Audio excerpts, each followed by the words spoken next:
Thank you very much for inviting me for this conference. எல்லோருக்கும் வணக்கம்.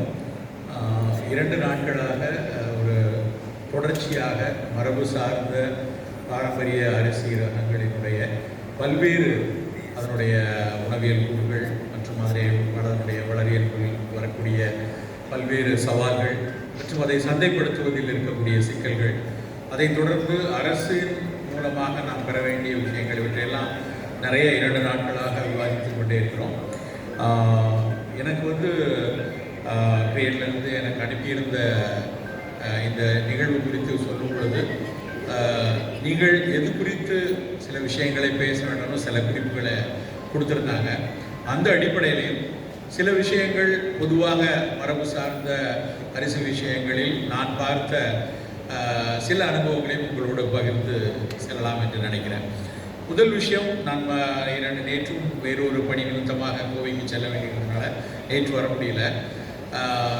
எனக்கு அடிப்படையில் நான் சொல்ல வேண்டிய விஷயங்கள் என்னென்னா, ஒட்டுமொத்தமாக இந்த உலகில் அரிசி என்கிற ஒரு விஷயம், இந்தியாவை பொறுத்த வரைக்கும் அரிசி என்கிற விஷயம் பொதுவாக இந்த அத்தனை நான் கம்யூனிகபிள் டிசீசஸில், அதாவது சர்க்கரை வியாதி, இரத்த கொதிப்பு, புற்றுநோய், மாரடைப்பு, இரத்த கொழுப்பு, இது மாதிரி எல்லா நான் கம்யூனிகபிள் டிசீஸ்லையுமே அரிசி சற்றே ஒரு எச்சரிக்கையோடு பார்க்கப்படக்கூடிய ஒரு உணவுப் பொருளாகத்தான் இருக்கிறது. அது கூடிக்கொண்டே இருக்கிறது.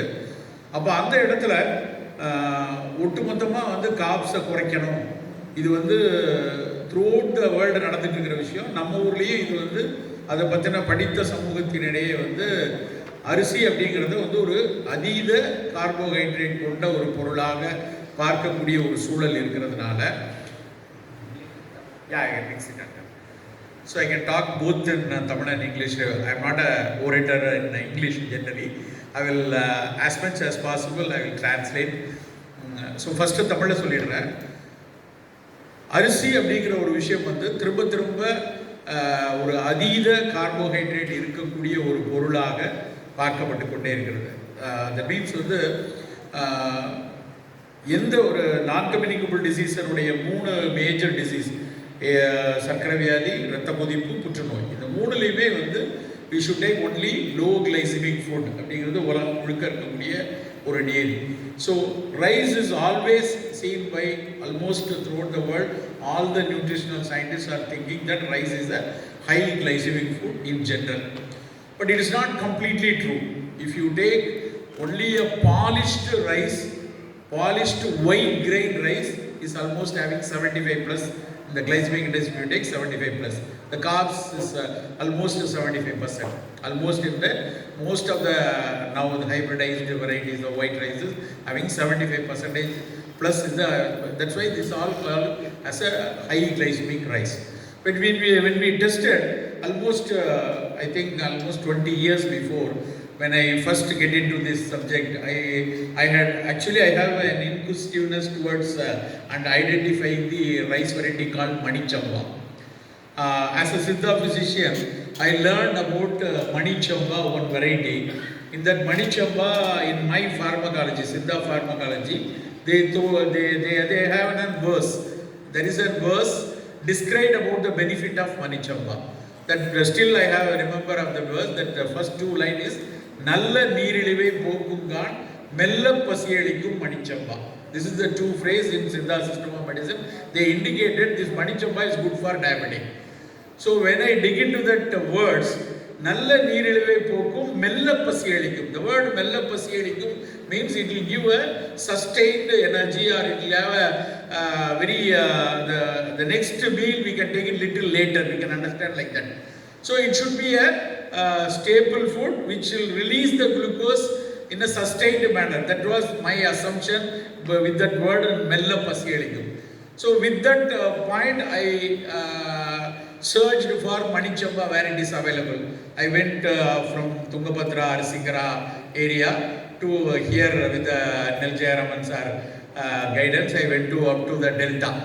So nearly 40-45 varieties of traditional rices I had taken, but I couldn't able to identify this is what Manichamba, what on those days in traditional Siddha medicine and traditional practices they had told this is only Manichamba. They couldn't able to exactly fix because there is no phytochemical or pharmacognostical description about that Manichamba. Just they are told Manichamba will reduce the diabetic. This is the only information we got it from the traditional Siddha pharmacology.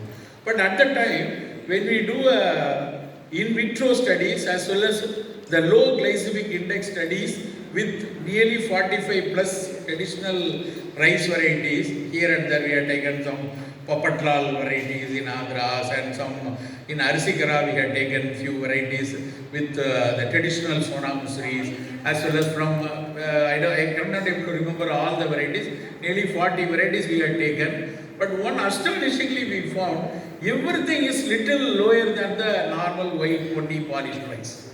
That is the first key point I had understand. This is all the traditional varieties, if it is a Mapalai Chamba or Karuppu Kauni or Kartiyanam or little bit of color, whether it is having little brownish color or red in color or black in color, definitely it will reduce the glucose absorption from the rice to the body. So this is the first information we got in. After that, right now, there are several papers with Mapalai Chamba as well as Karuppu Kauni as well as a few other varieties in Nyavara rice in Kerala and then Rattasali. All these varieties having little bit lower glycemic index. Not low glycemic I can say, it's a lower glycemic, but it is definitely not high glycemic. Why it is not high glycemic? Maybe because of, might be or maybe because of that lycopenes and anthocyanins, both are the two phytonutrient, two alkaloids, so two phenolic compound which is present naturally in the rice. So because of that the phenolic compound and this coloring agent, because of that agent, definitely it is reducing the glucose absorption, one point. Second thing, it is having other than beyond the carbohydrate energy principle, because of that antioxidant principle of that lycopene and anthocyanin, which will help for preventing cell damages in many diseases and reducing the inflammation in our body, which is the most essential for all the people who are pre-diabetic or cancer patients or already in dyslipidemic patient. Everyone they have a strong need for the reduction in the they need really anti-inflammatory food. They should not take pro-inflammatory food. So in that principle, we should position our folk rice varieties as a nutri-food. We should tell it is not a food crop கிடையாது. இது வெறுமனா ஒரு பசியை போக்கக்கூடிய, not only for hunger and not only for energy, beyond energy and hunger, it will have some therapeutic value. So what my first suggestion to the esteemed members, we should position the all folk rice variety as a nutraceutical, as a functional food. We should not position it just as a rice. This is my first. How we going to do? That is the real challenge. Whenever in planning commission meetings, we have several times we are meeting the people with agriculture department and other concerned department. They are not giving the specific space for the traditional rice varieties or traditional food or organic food as some tag like a functional food. If we position as a functional food, then only we can position it in for a better price and to get a better kind from the government or to get some incentives from the government. If you say it's just as a rice, they will compare us only with the other rice varieties, whether it will give a good quantity of yielding or it will be cultivable at every places. It's not.